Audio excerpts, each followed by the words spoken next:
This is a presentation of standard precautions, which is a daycare licensing requirement for all employees employed in child care settings.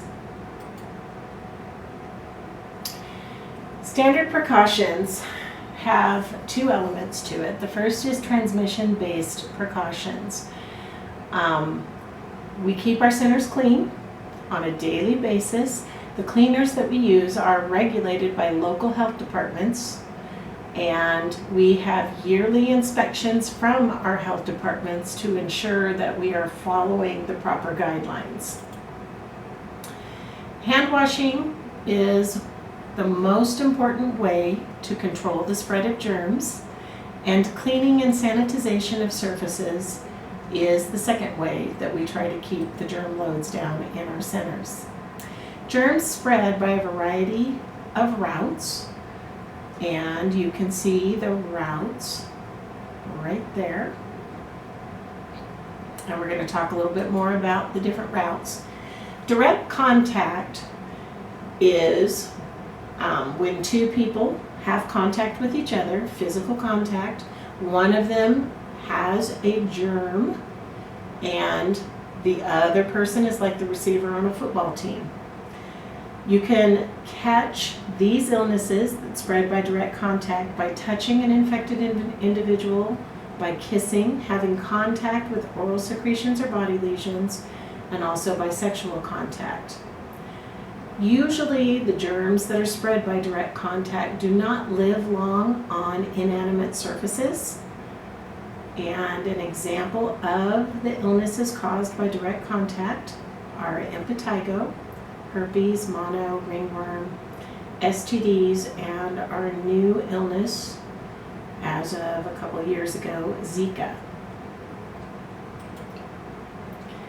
Indirect contact happens when you touch a surface that has organisms living on it, and these organisms have often developed into hardy germs that live for quite a while on surfaces. An example of surfaces that you'll find germs on are objects that are touched frequently throughout the day by different people. And these are also surfaces that we try to concentrate on in the center to sanitize and disinfect regularly. Indirect contact illnesses, common cold, pink eye, flu, meningitis, and if you listen to the news, occasionally you'll hear about a cruise ship that has norovirus, and it basically grounds the whole ship because people get so ill. Droplet or airborne transmission happens when an infected person coughs, sneezes, or talks. Those droplets enter another person's body through mucous membranes. Or with airborne transmission, these are really tiny particles that can be suspended in air for quite a while, and you breathe them in. So if you think of a grocery store, if you see somebody who's coughing in an aisle, you might try to avoid that aisle for a bit because of airborne particles. Examples of illnesses that spread through droplet or airborne transmission: tuberculosis, which you are all checked for before the season. We do that on a yearly basis also. Chickenpox, common cold, mumps, flu, and strep throat. Fecal oral transmission occurs when someone is infected with organisms in the digestive tract and they enter another person's body from ingestion of that fecal matter that comes from contact surfaces. So if you think of a toddler in a diaper, sometimes they're prone to putting their hand down their diaper. Then they handle toys in the classroom. Those toys need to be removed from the area, washed, and then sanitized to prevent any fecal oral transmission illnesses.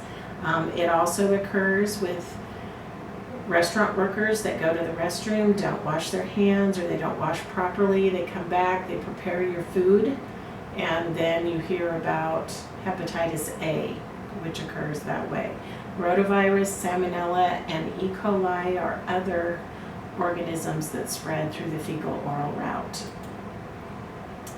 Vectors are animals that spread disease, meaning they have an illness or an organism that then spreads to humans. And you can see the examples of the animals that can spread and the diseases themselves: malaria, West Nile, yellow fever, plague, rabies, and again Zika. As we know, the mosquito is instrumental in dengue, West Nile, Zika. Mosquitoes are a very common vector for illness. So, in order to keep ourselves and our children healthy in the centers, protect yourself. And the first line of defense, as we said before, was hand washing. There is a right way to wash hands and a wrong way to wash hands. For proper hand washing, wet your hands under clean running water no less than 60 degrees Fahrenheit. First step. Next, apply the liquid or foam soap. If you are a teacher going through training, you know that we have two different types of soap in the classroom. Neither one of these soaps are antibacterial. Antibacterial soaps actually kill off good bacteria that's on your hands, and it makes bacteria resistant to being killed. So we don't want to use the antibacterial soaps. But after you have the soap in your hands and your wet hands, you want to rub all surfaces. And as you go through it, you want the backs of your hands, the palms. Children are usually really good at getting the palms scrubbed, but the rest of the surfaces you're going to have to work with them on. The backs, thumbs, between the fingers, knuckles, and fingertips are an area that you really need to concentrate on. If you have long nails, you probably have an accumulation of bacteria under your nails. It is best for all of us if you keep your nails short while working with children. It also prevents you from accidentally scratching a child if you are grabbing their arm, holding their hand, whatever. So short nails are important too. Two songs that everybody knows that gives you the proper length of time for hand washing, which is about 20 seconds. Happy Birthday, if you sing Happy Birthday through, or the old McDonald's song, that's your scrub time that you're scrubbing the surfaces. Once you have scrubbed for 20 seconds all surfaces, then you rinse your hands thoroughly until free of soap and dirt. The soap is actually a surfactant that suspends the dirt and lets you wash it off down the drain. Use a paper towel to dry your hands, and then you turn off the water. If you touch the faucet without a paper towel, you just put all the germs from the dirty hands that turned on the faucet back onto your own hands. Use that same paper towel then if you're in a restroom, or basically that's where you would be, to open the door. That paper towel then goes into a trash can. The towel, again, needs to go into the trash can. When you're working with kids, you're going to have to really watch the steps. Kids are most likely to go to wash hands and they get the soap first because that's fun. And then they put their hands under the running water, all the soap goes off the hands. And if we don't see the bubbles when children are washing, we're not getting effective hand washing. So make sure they follow the steps, and even children that have been trained in this will forget when they're in a hurry. So we always need somebody monitoring their hand washing. When people enter your room, they may not know that they should wash their hands before they interact or pick up things in the classroom, so you need to remind them. Friendly reminders, however. This is the #1 way to reduce illness, and it is something you will be teaching throughout the season. The times to wash for adults: when you get to work, you really need to wash your hands. If you stopped at Loaf and Jug to get a drink, you're bringing you don't know what into the center in the classroom, so everybody should wash their hands. Before you handle food for mealtime or in the infant room, if you're feeding children, your hands need to be washed. After you use the toilet, or you help a child wipe after the toilet, or you change a diaper, very important that you wash your hands. After coughing, contact with runny noses, any body fluids, and before and after administering first aid. Nurses are the only ones giving medication, or those with the medication administration training. After you remove your gloves, if you felt you were doing a task that you needed to protect yourself with gloves, never assume that the gloves are hole free. Sometimes gloves will have holes in them, and you need to wash your hands. After you clean up the room, whenever your hands are visibly dirty, if we have pets or pet cages, children should never be cleaning those or handling them, but you need to wash your hands. And then do your family a favor and wash your hands before you leave the center so that you leave everything behind. Very important that this is the first thing children do when they get to the center, because they are coming from a multiple array of environments with all different microcosms going on. So that's the first thing they should do, is wash when they get there. Same before and after eating, after they use the toilet or get their diaper changed. The water tables are another place. Water is a great medium for bacterial growth, and that should be part of the training, that when children are using the water table center, they wash their hands first, and then they can use the water table. Otherwise, we're just transferring germs to everybody using it. When they come back from playing outside, if they forget how to cough, you should be prompting children to cough into the crook of their arm. Or if they are rubbing a runny nose, they need to wash their hands. Visibly dirty hands, and before they go home, same thing, we're going to wash their hands. Alcohol-based rub products are okay for use when no hand washing is available. Sometimes the city will shut off the water in a center for an hour, and we can use this in place of hand washing for short periods of time. But know that if you have visible soil on the hand, it's not going to get rid of that. You're just moving that around. Also, children younger than 3, you cannot use alcohol rub products on. It's against daycare standards. So remember that it needs to be locked up, because there is a high alcohol content to the alcohol hand products, and don't leave it laying around where children can get it. And that goes for your purses too. Just know that with your own children and your grandchildren. For center cleaning, we have in the classrooms the sanitizer J512. It is changed daily by the janitors, and we use this on our toys, our eating tables, and kitchen surfaces. And the main thing is, if you've got a surface that has crud or dirt on it or food, you have to wash it with soap and water first to get that off. Then you liberally spray the sanitizer on it, and it has to be wet to work. So if I spray a big table with just a couple squirts, I'm probably not killing everything that I need to. So spray it liberally, leave it on the surface for a minute. If you're going outside, you can leave the table to dry. At the end of the day, after you spray the toys, you can leave those to dry. If you need the table right away for another activity, just get clean paper towels and you can dry it off after that minute.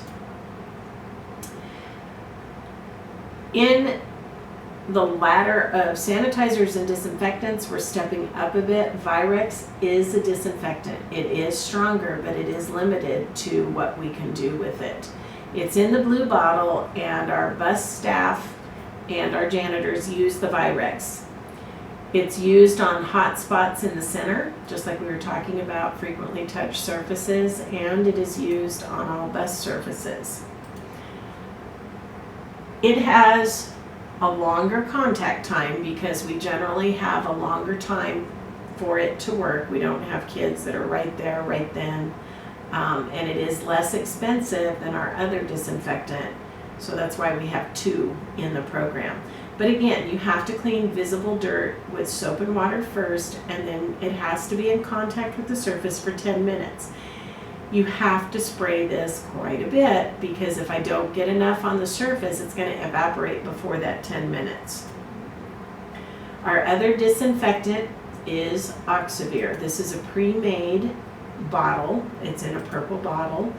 You will find it around the changing tables, basically, whether that's in the classroom or in a bathroom. And same process. After you change a child, you need to make sure any visible dirt or whatever it is on that changing table is cleaned with soap and water. Spray with the Oxivir and leave it for 1 minute. Our changing table signals, which you'll learn about through the head teacher, is after we've cleaned a mat with the Oxivir, we've gone through the whole process, then we set that mat up vertically and we know that it's ready for the next child. If you're changing children in rapid succession before the bus takes them, then you'll need to wipe the Oxivir off in between children after it's been there for a minute. For our laundry in the center, we always use the hottest setting on the washer. And if we have body fluids of any type on our linen, whether it's cot blankets, sheets, whatever it may be, bibs, we're going to use bleach on that along with the hot water. The bleach is only used in the laundry, and it's also used with kitchen linen to make sure that our kitchen linen is free of germs. And it's used on center items soiled with feces, blood, anything like that. Our janitors also use the bleach on the mop heads. And if you ever see bleach sitting out somewhere, please pick it up, get it to the laundry room, and let your center manager know, because bleach is not something we want children in contact with. For office surfaces, we have disinfectant Lysol bleach wipes, and sometimes our offices are the dirtiest parts of the center. There's been research done that keyboards, phones, your cell phones, generally harbor millions of organisms. So we need to regularly clean them to cut down on illness. But if you are using and cleaning electronic equipment, the Lysol bleach wipes are the only thing you should use. Please do not spray a liquid on electronics. It will ruin it. So these are what we should be using the bleach wipes on. So we talked about the transmission-based precautions, but now we're going to talk about universal precautions. This is a little stepped up precaution that applies to contact with non-intact skin, mucous membranes, blood, all body fluids and excretions that contain visible blood. We're not going to worry about, there are some body fluids that don't transmit, but I want you to treat all body fluids like they do. I don't want you in a situation wondering, wait, is this one I need to be worried about? Just protect yourself. Put on gloves whenever in contact with any body fluids. Questionable sources. That means I have a puddle on the floor over there in the corner. I don't know what it is. Treat it like a body fluid. Protect yourself. Risk situations in child care settings include bleeding injuries. We do have biting with the toddlers on occasion. Loose teeth, whenever we're doing first aid. Breast milk in the infant room. Breast milk is a body fluid and you need to protect yourself. Performing CPR and any task that involves visible blood. So an exposure incident is when you have been exposed to body fluid, and the first aid is to immediately wash affected area. If it's gotten on your clothes, change your clothing, and report your incident to your center manager. If you feel the exposure was worrisome, you need to seek medical care. The doctor can tell you whether it's something that you need follow-up on or it's probably not something that you're going to need to worry about.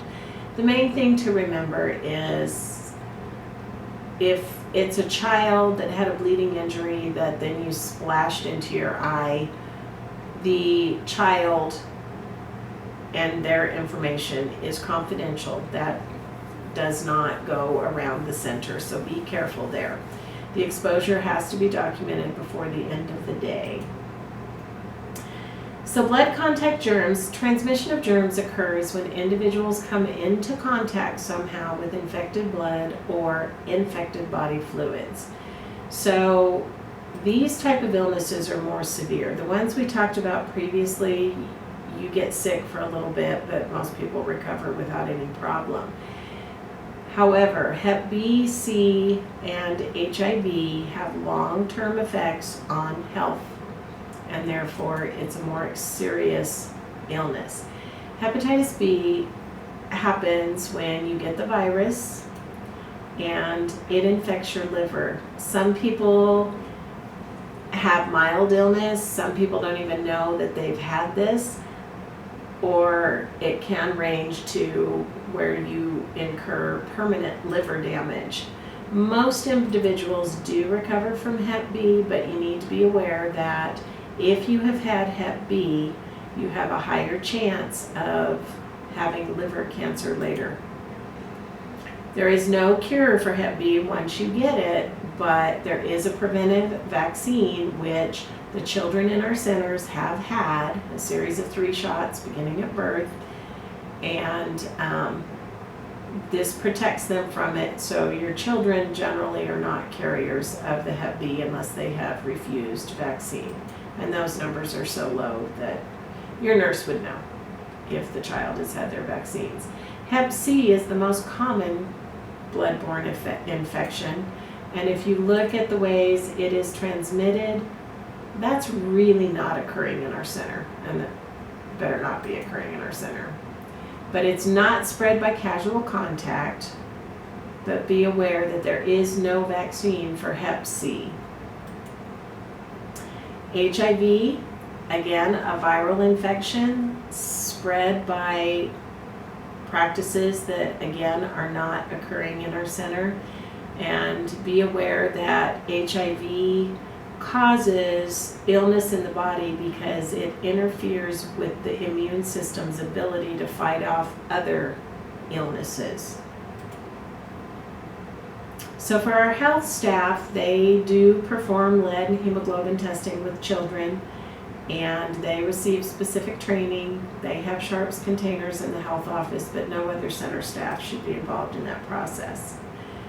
So biting is another incident where we could have transmission, but it's highly unlikely for, again, the Hep B vaccine. Never been a documented case of transmission of HIV in an early learning setting by any means. So going into the first aid for human bites, I know you had first aid CPR, but just reviewing it a little bit. For intact skin where it's not broken, try to have the child keep a cold compress on it to prevent or alleviate bruising. Elevate if they'll let you, and an incident report should be completed at that time.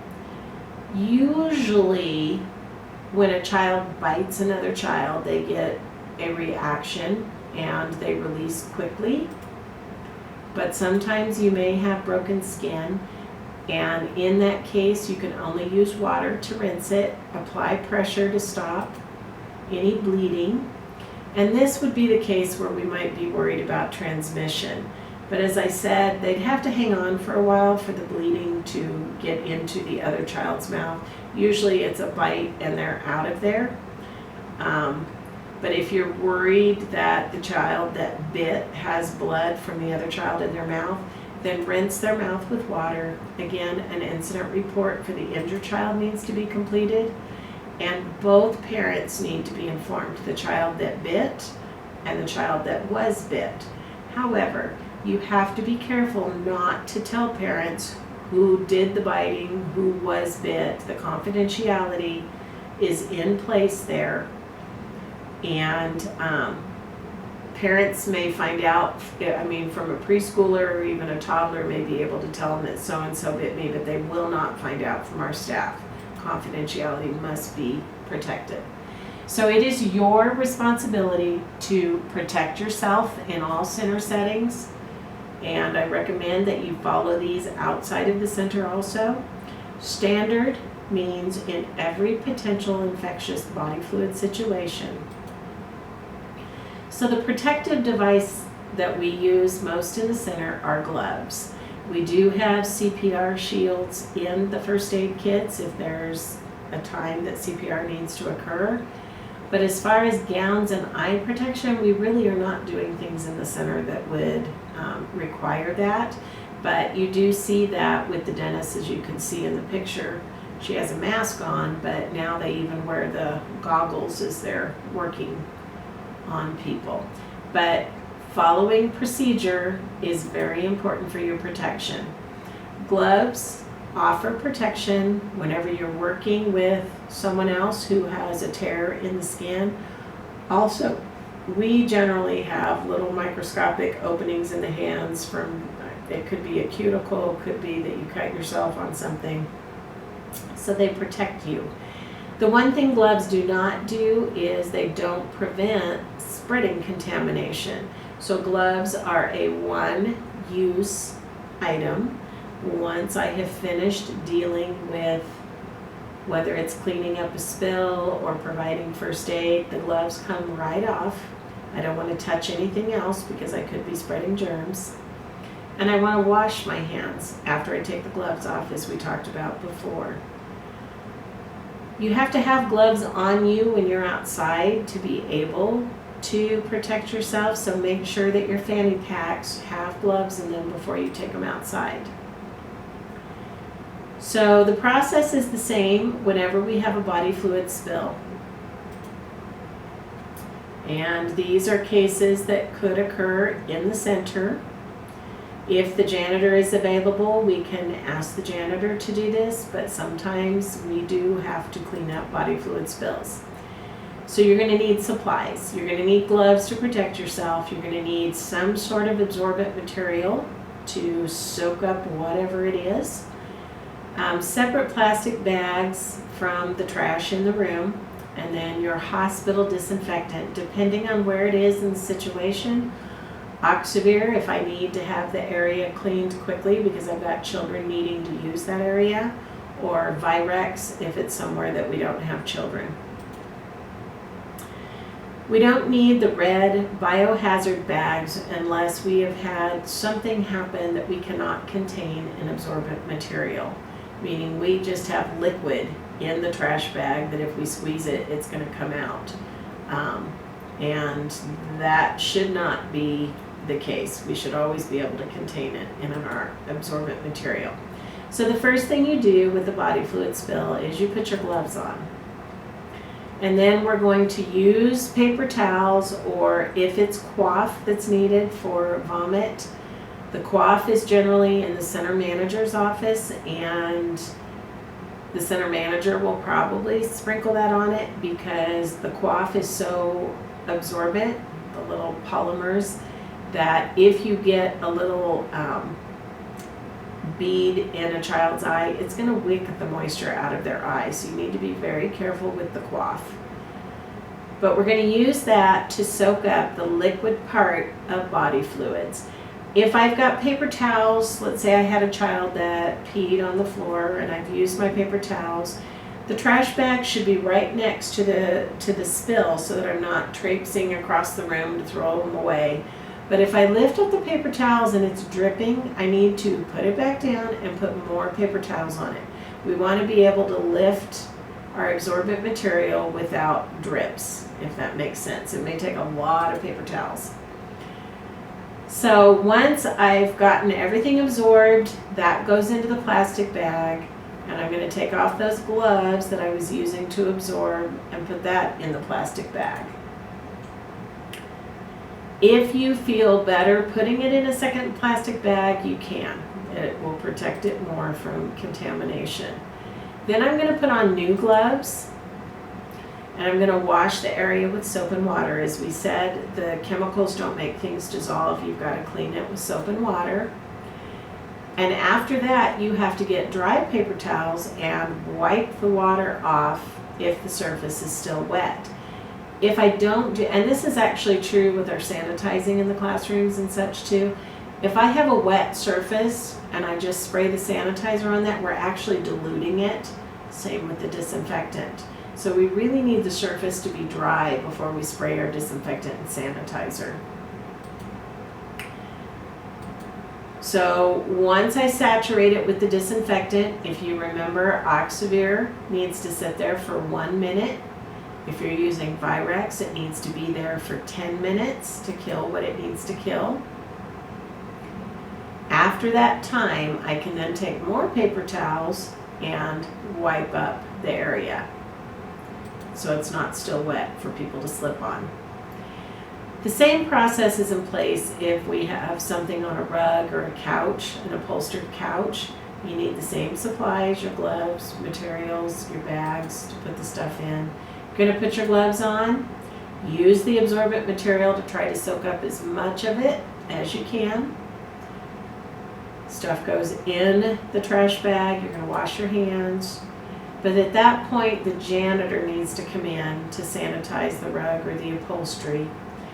And if that can't happen, which it generally doesn't when we have children there, then we need to block that area of the room off until it does happen, because we don't want kids sitting on it and potentially transmitting. If the child's garment has body fluid on it, then it just needs to go into a teal bag, just like we do if a child soils themselves. And if it's a cot sheet or something, this is where you would put the program linen in its own load, because you have something contaminated, and you're going to wash it again on the hottest setting with bleach to kill germs. The parents will have the responsibility of washing the child's clothing. One other reminder, if you are substituting in different rooms or you get placed in a different room for the day, please look at the allergy alert signs. You should never work in a classroom without checking this. The healthcare plans for the end, you'll see on the allergy alert sign, it might say something like strawberries. That means you have a child in that room that is allergic to strawberries. The healthcare plans will tell you which child it is, and then it is your job, if that child is sitting at your table for meals and we have strawberries that day, you have to be sure that the strawberries don't go to that child. There will be a substitute food, usually in a small bowl on the cart, that is just for that child that's allergic. If you are not sure about anything in a classroom, always ask your classroom staff and take the direction from them. Cleaning, sanitizing, and disinfecting on a regular schedule keeps all of us healthier through the season. It just makes everybody's lives easier. Parents aren't missing work because of sick children, so you're really giving them a benefit. And so you are the key. Guard your health as well as everyone around you for a happy, healthier season.